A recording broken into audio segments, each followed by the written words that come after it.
Ching, ching, ching! Let me hear them dollar ring. Hello and namaste and welcome to MOM Square. Money on my mind. I am Vivek Shetty, an engineer by profession and an investor by addiction. If you and I share the same addiction, we are on the same page. Yes, we are on the same YouTube page. And while you're there, do not forget to hit the subscribe button and click on the bell icon. Okay, today's video, if you saw the title, it should be clear. Today's video is to talk about why I think there is a major correction coming in the stock market. Okay, I do not intend to be a Debbie Downer, do not intend to create a panic in the market. Not that I'm a huge influencer or anything yet.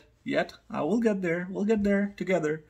But this is not to create panic sell for you who are watching it. This is to educate us so we all are prepared better to handle this, correction that I believe is coming. A major correction, if you want to call it a correction or dip, whatever you call it, okay? We better prepare for it, and then we make strategies and so forth. This video is not going to talk about the strategies. We will definitely be touching on that tomorrow. I'll be making a video for us tomorrow, so you can see what are my strategies to handle and be prepared for this downturn or dip that I'm expecting, okay? And that's with both stock market and the real estate market that I do see a major correction coming.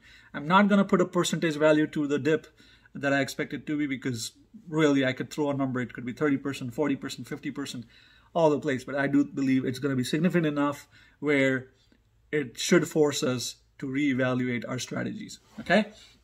So let me talk by touching a little bit about how the stock price is evaluated, right? We know there is two ways to get to a stock price for a company. One is your intrinsic value. Again, if you're not from the financial background, next video we will spend some time talking about what is intrinsic value and so forth. For now, think about intrinsic value as something as the theoretical value of, or the real value of the stock or the company, okay? The stock price, however, that you see on your trading websites and, when you trade the ticker symbols, they are more reflecting emotions, okay? They reflect supply chain. And supply chain is obviously, I take that back, not supply chain. It reflects supply and demand, okay? And the supply and demand is obviously influenced based on emotions, right? And the sad part about emotion-based trading is we all end up making mistakes. I myself have made plenty of mistakes where I've sold stocks after I've made a certain amount of margin while it still had potential, right? You check out too early. We refer to them as paper hands. We have sold thinking it's going to, there's a dip coming. There will be a sell-off for profit booking and whatnot. We have all done those kind of mistakes, okay? If you want to know more about those mistakes that I have made, ask me that question in the comment section. I will definitely be very candid and share that with you guys, okay? So, once again, intrinsic value of the stock, you got the perceived value or the emotion-based stock price, okay? Now, why did I touch on that? Is because it's important to understand that emotion does play a significant role in the stock price, okay? So it's important to understand what are the influencers and what are the trigger points for emotions that would cause a sell or a buy or moving market one way or the other, right? So I tried to put this in a presentation format in a good old-fashioned way. It reminds me of my MBA days when I was presenting to the class. But this is more so to give you a visual of what we're talking about, and you hopefully better understand what I'm trying to communicate, okay? So I'll chart out the various factors that influencing emotions. I'm going to quickly run down that list. It's going to be things like global tension. It could be a war. It could be another kind of war, okay, like a trade war or something. It could be a health disaster or a pandemic, right? Like healthcare crisis, like COVID-19. Then it's very relevant, right? Timely. Then there's you got the natural disasters that is happening in different states. We have seen, unfortunately, over the last year, and in fact even longer than that, but we've seen that. then something kind of significant in the form of government monetary policies. It could be tax reforms, it could be bond purchases, interest rates, immigration reforms, infrastructure bills, or any kind of other spendings, okay, like stimulus checks, for instance, okay? All those play a role, right? Imported on a micro level, or call it on corporate level, right, individual stock basis, the obvious factor like annual balance sheets or annual performance or quarterly performance for that company, okay? And on a macro level for the entire nation, factors like GDP, the consumer spending, income and savings, international trade and investment, price and inflation, employment, unemployment data, all those factors. And a couple new variables, I would say, in this past year or two has been meme stocks, right? We all are familiar with Reddit by now, for good or bad reasons. Some of us might have made money in the process. Some of us might have lost money in the process. Long story short, I'm talking about highly volatile, high risk, and hence high risk, right? Highly volatile and hence high risk, way of investing. Maybe meme stocks.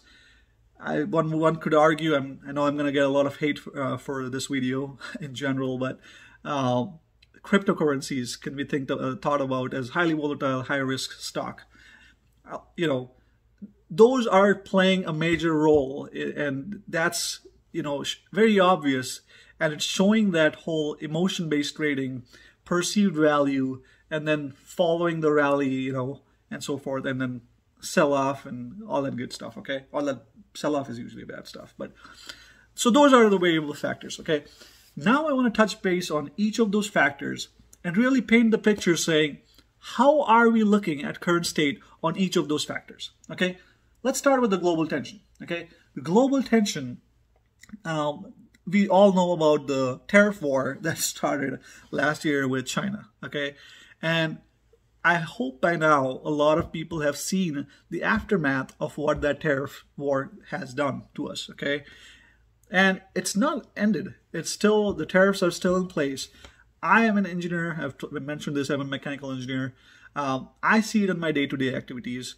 I have many friends and such in the family members that I've talked to have communicated.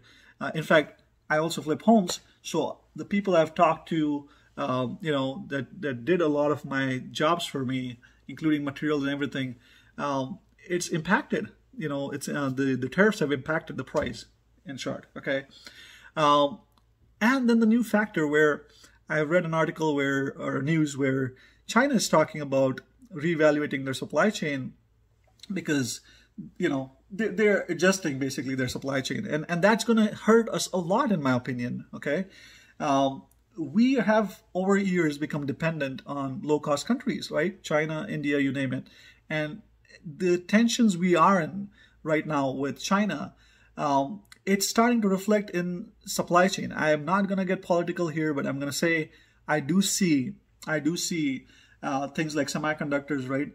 We have become so much dependent that now if there is a problem there, we see it firsthand. Okay, that's the downside of being globalized.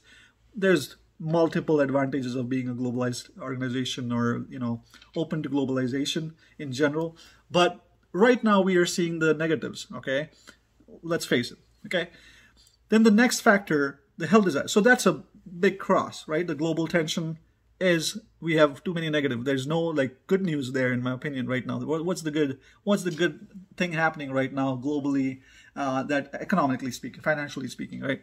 Obviously relationships and everything on the side between different countries, but I'm talking purely about factors that would affect market. Okay, and right now I feel between tariff and the supply chain issues we are facing, that's a huge factor. Okay, that's going to play in our emotional decision making. The next factor is health related or health disaster, I call it. For those of you who are not familiar, there is a variant out there for COVID called Delta strain COVID. It used to be called India COVID, India strain COVID, or India COVID, but it's a Delta strain COVID, and it is pretty dangerous, right? Now the vaccination rate in India is roughly, I believe, around 3%, which is low. So they are struggling a lot. Okay, I should say we are struggling for a lot. For the viewers who don't know, obviously, my background is I'm from India, moved to the US last 12 years ago or something like that. But going back to the topic, that variant is now seen in UK and some parts of the country in the US. Now, US has, a vaccination rate of 42%, I believe, which is good, okay, which is good. However, a lot of what if I thought there's a news today that Fauci talked about with regards to this variant and how we should improve our vaccination rate to be high at a higher percent. That way, we can handle this variant better, okay, with the next wave. I hope there is no second wave coming for everybody's sake, okay? I'm done with COVID myself. I don't want another variant in the picture. Just end this COVID, okay? But if it does come, vaccination rate is good compared to many other countries. Like, for example, UK's vaccination rate is 41, but they as well are struggling a lot with this Delta strain COVID. Again, arguably, the vaccines they are getting is, the hit rate is not that good. I think it's 50%, 50% on that particular vaccine. So, yes, they have a 41% vaccination rate, but they are still struggling. Not a apple-to-apple comparison, but it tells you something, okay? So, while I'm at that point, let me just make a pitch here. You guys can choose, to ignore it. If you haven't been vaccinated, please do consider getting vaccinated just for your own sake, for your family's sake, for your friends' sake, and if you're watching this video and subscribe, for our family's sake, okay? So the next factor we'll touch on is going to be natural disaster. Now, when I speak about natural disasters, it's usually localized, like one part of the country. It's not, at least knock on wood, I hope nothing significant happens, but that's my dog in the background because it knocked on the wood. Okay, so it's going to be localized. It's not going to be a huge factor as such, in my opinion, but for the people who are trading in that region or that particular state, it influences how they trade, right? They might, it might impact their savings and whatnot. Then the government monetary policies, okay, like tax reforms. The major thing that I'm worried about right now is any sort of corporate tax changes of a major, that would majorly impact corporations. I totally understand, the both sides of picturing, okay, help everybody, right, by increasing corporate taxes. That's what you think, but you can make an argument for either or. Okay, I'm not going to deep dive into it because it gets muddy and political, and again, I'm not trying to get into that kind of details. Long story short, an increase in corporate tax is going to be a hit in their balance sheets on the bottom line, and that's reflecting in their stock price and so forth. So that's a factor that we all should be worried about. Then the bond purchases are going to be tapering. This is one of the things that Fed would do when they see that the economy is doing well, or they think the economy is doing well, or the inflation numbers are creeping up and whatnot. So that's something to look out for. Major factor for me and other fellow investors in real estate and whatnot is related to interest rate. Okay, I do believe there's a I guess it shouldn't be a surprise. The interest rates are going to go up, in my opinion, and that is going to put a downward pressure on housing market in all your buying, or basically borrowing habits. Okay, so yeah, I mean, it automatically puts a downward pressure. It's like an anchor pulling down the housing and pulling down everything, in that sense. Okay, so interest rate is something to watch. Again, minor tweaks here and there. It's not going to bother any of us, but if it starts to go higher, like 6 and 7%, then 5, 6, 7%, I feel like it's going to significantly impact. And it's not going to happen overnight. I'm not by any means trying to send that message. But anyways, so that's that. Then there is immigration reforms. Again, this is more political, but I'm just going to simplify it by saying there is cost that comes with immigration, okay? And it's even more so when it comes to illegal immigration. Being an immigrant myself, obviously legal, being a legal immigrant myself, I feel like, there's positives of, bringing in legal immigrants. You can make arguments. There are some negatives too, if it's impacting, local jobs and whatnot. But what it does is illegal immigrants is what I feel like is a cost to the economy for the nation. Okay, so it's a detrimental thing. Now, infrastructure bill that's in the talks, for example, in the government policies, it's good with the sense that you'll see improvements. It will create jobs and whatnot. But with the situation we have on hand with regards to the debt we have, okay, it bothers me that we are going to be spending 1-2 trillion in infrastructure bill. I hope it's done in a way where money is going in the right place, creating jobs and whatnot, and not just going in random places. As much as I liked stimulus check for all of us, the fourth stimulus check I do feel is going to be a nail in the coffin, really, personally. Yes, it might help a lot of people. It should help a lot of people. And if they do that, in my opinion, I think they should they should put a lower threshold on income. Okay, that's my personal opinion, guys. Don't get pissed off at me. I do feel like it should be better directed. Okay, if they do stimulus checks, I do believe it's of great help for a lot of people in need. However, it should be better directed. I do think that it's still going in the wrong hands in regards to like their the income they make and so forth. And what that does is brings that money into the stock market and pushes meme stock and whatnot and that kind of stuff. Okay, the next important thing is corporate annual balance sheets I would talk about. So we all know that are in the corporate world, and even if you're not, I think you have sensed it or you heard about it from whoever it is.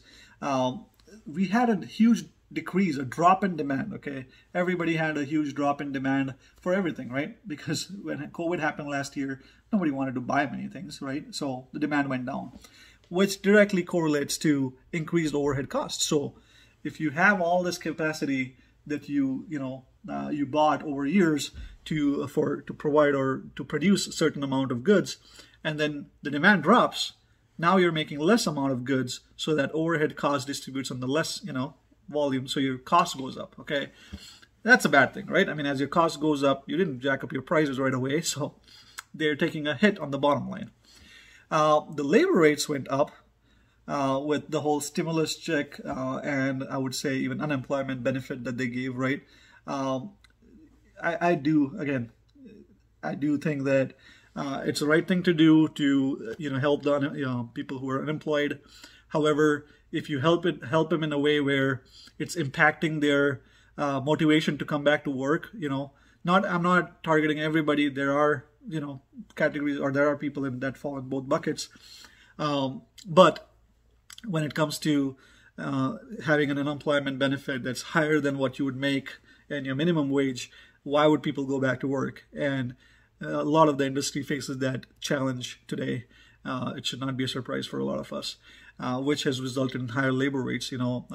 Just today I read about Chipotle jacking up their menu, or the price on the menu, because the labor rates went up, right? An increased raw material costs. So this is tied back to the tariffs. This is tied back to other operational issues that suppliers are seeing that manufacture raw materials, right? Steel, you name it, any raw material for that matter. Because when they saw the dip, they let go of a lot of people labor-wise, and they cut down their cost as the best way they could to sustain and survive.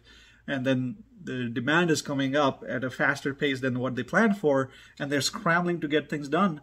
But they can't, they can't produce or keep up with the demand, which one can argue is that demand realistic, but I won't get there. But what that does is it jacks up your cost for raw material, because now you as a supplier are in a position asking, hey, this is what I need to be able to expedite something for you, to be able to let my guys work overtime. The labor cost, I said, already went up. So all that adds up for higher raw material cost, okay? And obviously, all this happened in a sudden fashion. So none of these corporates were able to go back and jack up the prices. And if they do, obviously, we all get hit with it, And we have at current state. I do feel a lot of the commodities that we deal with, clothing, your restaurants. Check your restaurant bills lately; it should have gone up. I just noticed that recently. But yeah, basically delayed reaction, if you want to call it, from price increase standpoint, right? You just saw this whole hit happen in the cost standpoint for the last full year, but now is when the corporations are deciding to increase their prices, right? Then the operational challenges I talked about, because you lost people, you cut down on your infrastructure, if you want to call it that, capacity. Now you're trying to bring it back up with increased demand. It's a cluster, okay. And then the other factor I want to talk about is the national performance data, okay, which is your GDP, consumer spending, income, savings, and such. I made a special dedicated slide to it just to talk a little bit of GDP, because I guess by definition GDP is the total. I'm gonna read this for you. I don't have this memorized. I know the formula, but I don't have this memorized.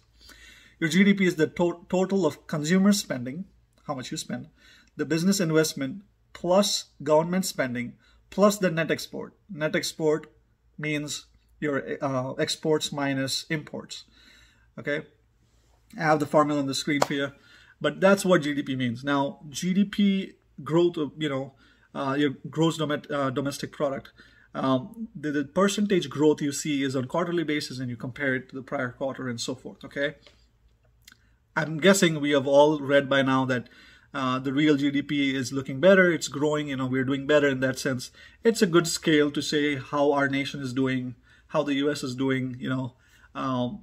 On quarterly basis, what percentage, right? Now, an ideal state GDP is somewhere around 2 to 3%. That's what economists believe to be a healthy GDP, because anything too fast that happens with GDP growth could signal that there's a bubble happening and it's going to pop at any point, right? So that's exactly why Feds kind of play certain factors like interest rates, your bond purchase programs. They have a couple tools handy, to control the GDP and to control the inflation and vice versa. They just, work together hand in hand. Okay. The consumer spending is coming back. People are more willing to spend now than they were in the last year, right? However, I don't know how the increased prices are going to impact their spending habits.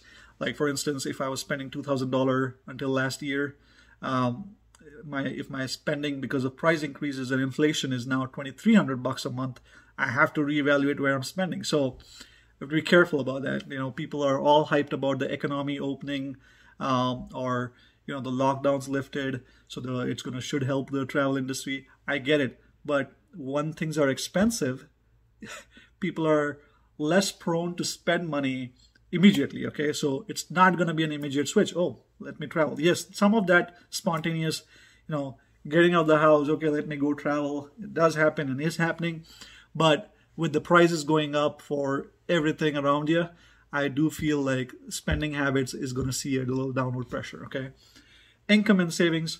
They talk about the data. Talks about the personal income has decreased actually on average. And savings obviously took a hit because a lot of people lost their jobs. Obviously, they have unemployment benefits, but some of them had to take, draw their money from the savings to make payments and whatnot. International trade and investment. This is your important. Sorry about my Louis sparking in the background. International trade and investment. The deficit has widened big time. It's gone from 188 billion. It's gone from 100 billion in 2018 timeframe to 188 billion. That deficit is huge. Okay, prices and inflation. We talked about inflation going up. It's 4.3% in Q1. Inflation, the rate at which, or the percentage at which it is, it doesn't scare me too much. It's going to be there. People talk about, it's just a spike. It's going to come back. I don't think it's coming back. It will come down. Yes. It won't be staying up there forever, of course, but at the same time, I don't think it's going back to normal. Like, if the restaurants have jacked up their price for, let's say, a Qdoba or Chipotle, those are examples coming quickly into my head. If they've jacked up their price by $1 and people are paying that today, you think they're going to go back in 6 months or a year and say, oh, you know what? We were overcharging. Let me go back and start charging lower. No, I don't think that's happening. Lumber rates have gone up. I don't think it's going to stay there, but I don't think it's going to get back to the old pricing, right? I mean, that's why I say it's definitely a spike, but it's not going to stay there. It's not going to come down all the way. It's going to stay somewhere, you know, it's going to find its balance somewhere, okay? We'll have to let it, you know, unfold and see how it goes. But that's a negative in my head, okay? It depends on the percentage increase in inflation, okay? Some inflation is good, but when it's too much and too rapidly happening, it just screws up everything in terms of spending and whatnot, okay? So you have to be careful with that. Unemployment data is looking better compared to 2019, of course. However, it was 3.5% in 2019, and now it is, it is better than 2020 because of COVID last year. It's better than 2020, where a lot of people lost their jobs. You know, but compared to 2019, when it was like 3.5%, we are more like in the 5.8% range right now. So we're still up there on the unemployment. So I would like to see that numbers come down. I do think that will improve, okay, because the demands are going up. But the demand going up, you know, is something I feel is a knee-jerk reaction, because, you know, the demand dropped last year. Now people are thinking, oh, the demands are going to go up obviously this year. Not necessarily. Yes, the demands will go up, but maybe there's too much cushioning that people are adding. And I can see in the next few quarters that a lot of the corporations will reevaluate their demand forecast and, you know, and so forth. Because when prices go up, for taking a simple example of a car, your used car value have gone up. So new car value is going to go up, right? So what it does is, and it's hard to find new cars really. That's why the prices of the used cars are going up too. But what's going to happen is, when the prices go up for a car, you're not going to want to spend, right? So supply and demand, that's how it works. When the demand goes down again by the consumers, it's going to put a price pressure, and also put a demand, you know, decrease in the demand overall. So it's kind of, it will hopefully find its equilibrium soon. But I do think that the knee-jerk reaction that happened after the COVID hit until now is going to start to fade away. Okay, like they went up. I feel like they'll come to a more realistic demand increase, and that should support, you know, employment to some extent.